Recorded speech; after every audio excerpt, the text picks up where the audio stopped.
Днес съм в Лука, още един очарователен тоскански град, където история, музика и изкуство се сливат в едно.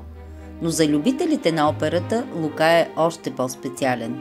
Това е родното място на легендарния Джакомо Пучини, създал шедьоврите Бохеми, Тоска и Мадам Бътерфлай.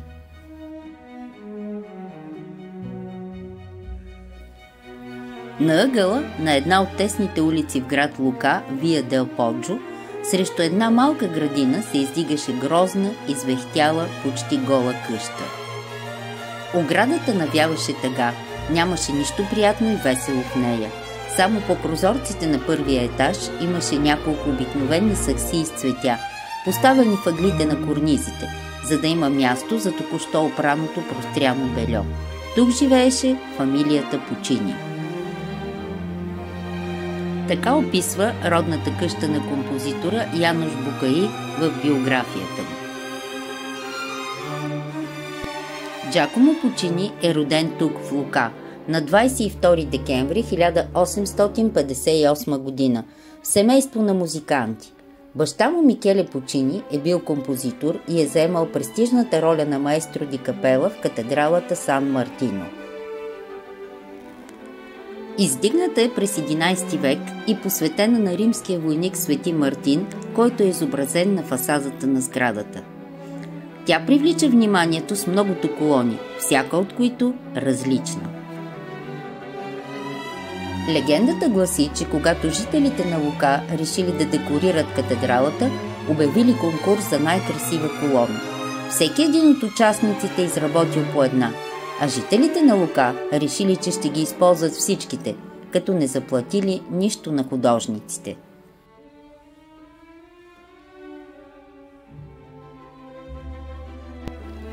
Джакомо Пучини се ражда в музикално семейство. Неговите предци, прадядо му, дядо му и баща му композирали църковна музика повече от 100 години.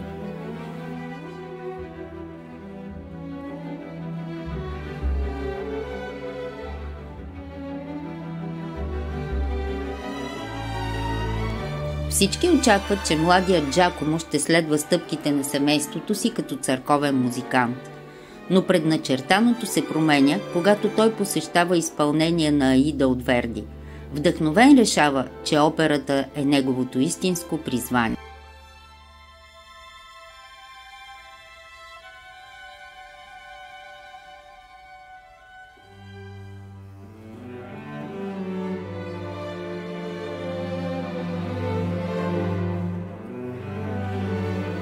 Как е описано това решение на малкият Джакомо в романизираната биография на Букаи?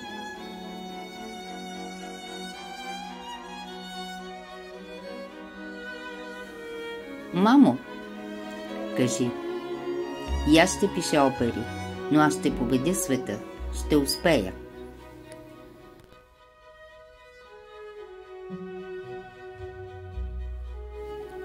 Тази къща, сега музей, е мястото, където Пучини е прекарал ранните си години. Нека влезем вътре и надникнем в неговия свят.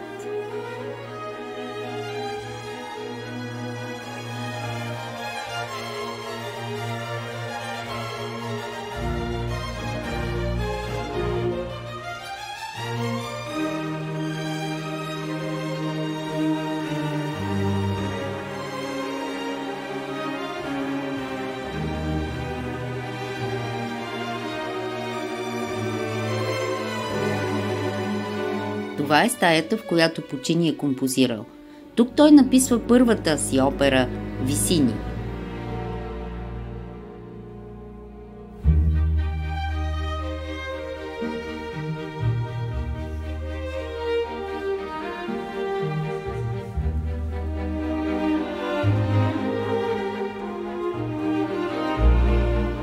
Оригинални издания на партитури на Бохеми, една от най-изпълняваните опери в света до днес.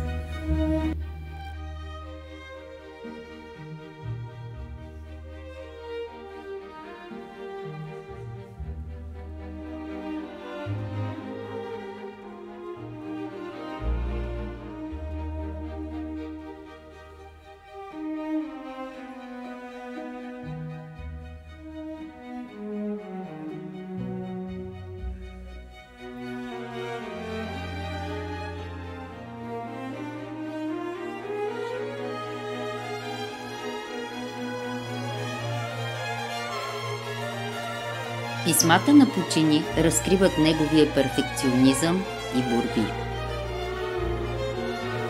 Пучини става най-известният оперен композитор на своето време. Неговите творби съчетават драматизъм, незабравими мелодии и дълбоки човешки емоции. Неговите ярки женски образи влизат в големите оперни театри по целия свят. Бохеми, Мадам Бътърфлай и Турандот са трите му велики произведения, които се превръщат в стандарт за писане на следващите поколения композитори.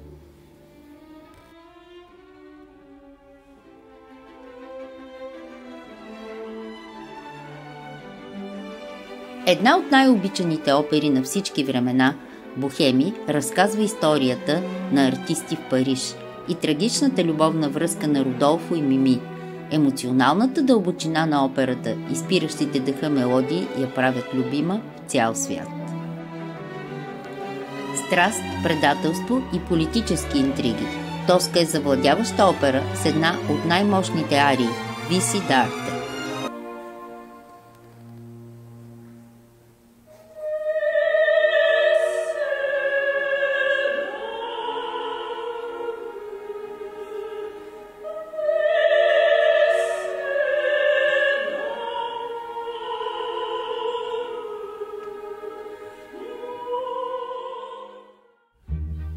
Вдъхновена от истински събития, Мадам Бътърфлай е трагичната история на млада японка, която чака своя американски съпруг, само за да бъде изоставена. Тази опера е едно от най-трогателните произведения на Пучини.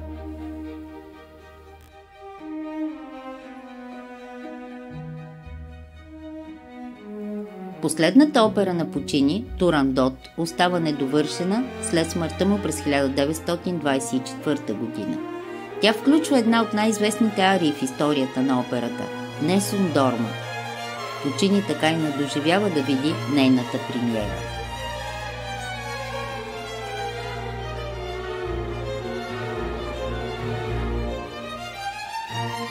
Днес музиката продължава да отеква по улиците на Лука.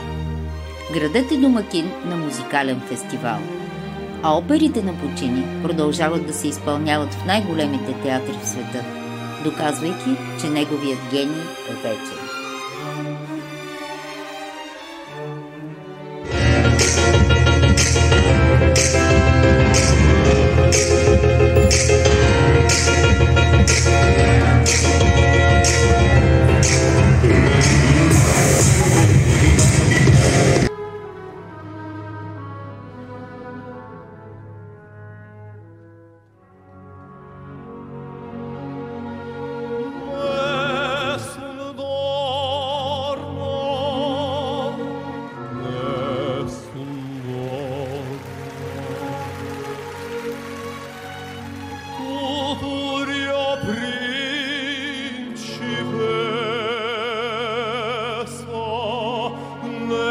Tua fredda sta